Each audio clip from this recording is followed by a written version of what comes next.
سورۃ الطور 2 رکوع 49 آیات پر مشتمل مکی صورت ہے۔ ترتیب مصحف ترتیب قرآن کے اعتبار سے سورۃ الطور کا نمبر 52 ہے۔ اس سورت کا نام طور اس کی پہلی ہی آیت سے ماخوذ ہے۔ اللہ رب العزت نے سورۃ الطور میں کوہ طور کی قسم کھائی۔ اس سورت مبارکہ کا اہم موضوع آخرت اور اس کے احوال سے باخبر کرنا ہے۔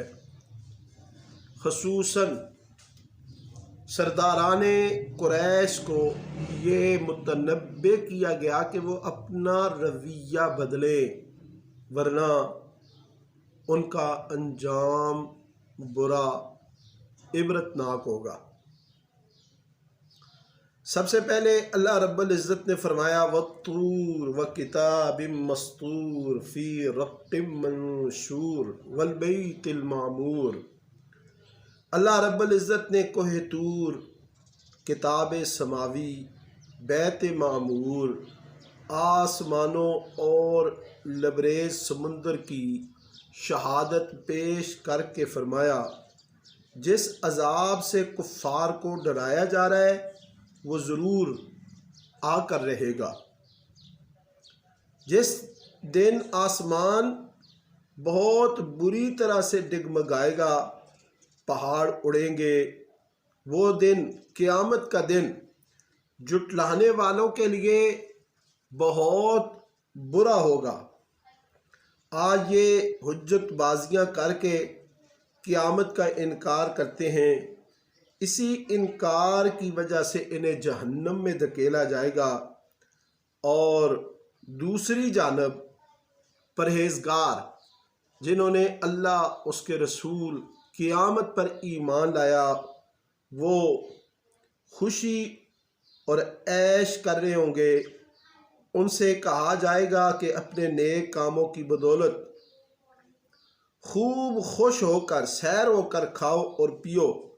اللہ ان کی ایماندار اولاد کو جنت میں ان کے ساتھ جمع کر دے گا۔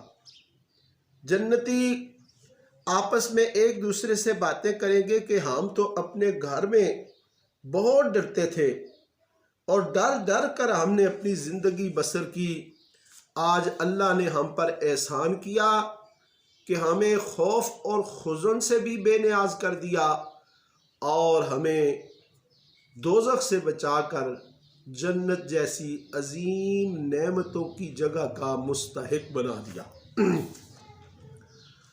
سورۃ الطور کے دوسرے رکوع میں اللہ رب العزت نے فرمایا فذکر فما انت بنعمت ربک بکاہن ولا مجنون۔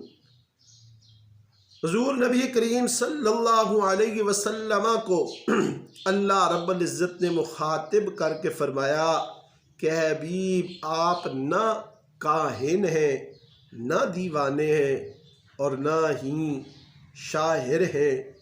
یہ جو آپ کے متعلق توہین آمیز کلمات کہتے ہیں یہ سب لغو ہیں۔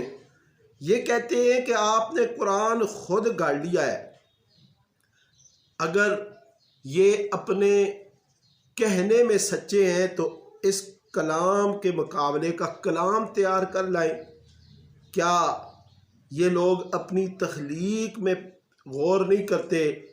یہ لوگ خود بخود پیدا ہو گئے ہیں یا ان کو کسی اور خالق نے پیدا کیا ہے؟ یا ان کے پاس تیری رحمت کے خزانے ہیں؟ یا ان کے پاس کوئی سیڑھی ہے جس پر چڑھ کر یہ آسمان کی باتیں سن لیتے ہیں؟ ام لَهُ الْبَنَاتُ وَلَكُمُ الْبَنُونَ۔ تمہارے لیے بیٹے اور ان کے لیے بیٹیاں، ان کے بیٹے ہیں اور اللہ کے لیے یہ بیٹیاں کہتے ہیں۔ کیا آپ ان سے تبلیغ پر کوئی معاوضہ لے رہے ہیں؟ کیا ان کے پاس غیب کا علم ہے؟ کیا اللہ کے سوا کوئی معبود ہے؟ آپ ان سے ایمان لانے کی توقع نہ کریں۔ ان پر تو آسمان کے ٹکڑے بھی گرے تو ایمان نہ لائیں، آپ ان کو ان کے حال پر چھوڑ دیں۔ اس دن جب کہ سب لوگ بے ہوش ہو جائیں گے، اس روز کسی کی تدبیر کام نہ آئے گی۔ فاصبر واصبر لحکم ربک فإنک بأعیننا وسبح بحمد ربک حین تقوم۔ اے حبیب آپ صبر کیجئے، آپ براہ راست ہماری نگرانی میں ہیں، اپنے رب کی تسبیح تحمید کیجئے اور رات میں، اور جب ستارے پیٹھ پھیر جائیں اس وقت بھی اللہ کی تسبیح اور تحلیل کیجئے۔ وَمِنَ اللَّيْلِ فَسَبِّحْهُ وَإِدْبَارَ النُّجُومِ۔